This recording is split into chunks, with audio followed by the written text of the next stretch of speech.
Hello everyone, Hachadino over here, and as always, remember to like and subscribe if you really like the content, and also to check out the sheet where we have a lot of information, links, and everything that you may need. Remember, the full guide is also out, and this time we are doing an update on a rogue build that has been found. Well, it's not been found, but it just existed and we didn't know.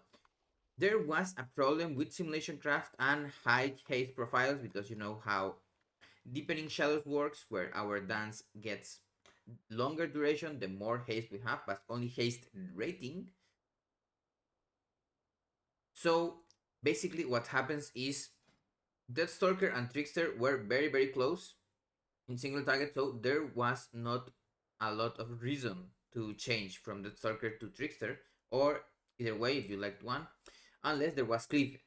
If there is cliff or more than two targets, always Trickster was better. Now, what's the problem? Well, not a problem, but just a thing. Deathstalker now it's around 4% ahead with the high haste profile. You can always sim this. The sim things have been pushed. So if you are using latest, or if you see this video in like the 16th or further, you can use nightly. Deathstalker with high haste, and by high haste we mean around 1100.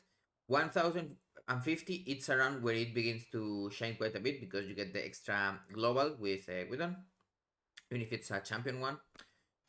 So with the heroic and the mythic one, giving it a little bit more leeway, but nothing crazy. So what you want to do is gear for that haste, and then of course nothing else changes. You still want to begin your dance with 0 combo points. You still want to always supercharge secret technique if possible, except when you are in blades.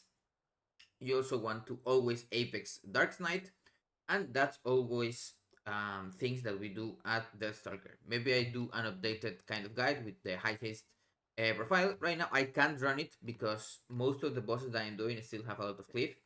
But maybe when I kill paladins and we go into Illyria and then Veloren and then Laura, that's the bosses where you might want that build. Because 4% is quite a lot to be ahead. This is a kind of the situation where you might want to change and maybe practice a little bit on your free time on some dummies, or maybe some easier heroic bosses with those things. Also, another thing that you can do is you can use engineering crafted items if you don't have them already, or maybe you want to craft them this week. You can use wrist or boots. The head, sadly the tier head is very good, so we are going to be using that one. But those items have only one stat, and you can of course tailor that stat to you.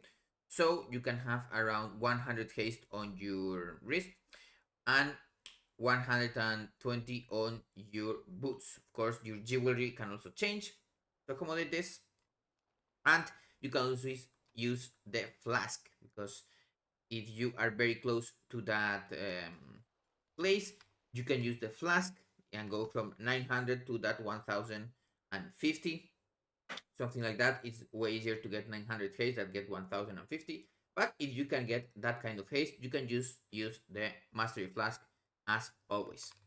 That's everything that I wanted to say. If you have any questions or anything, you can always ask me in Discord or in Twitch and also YouTube.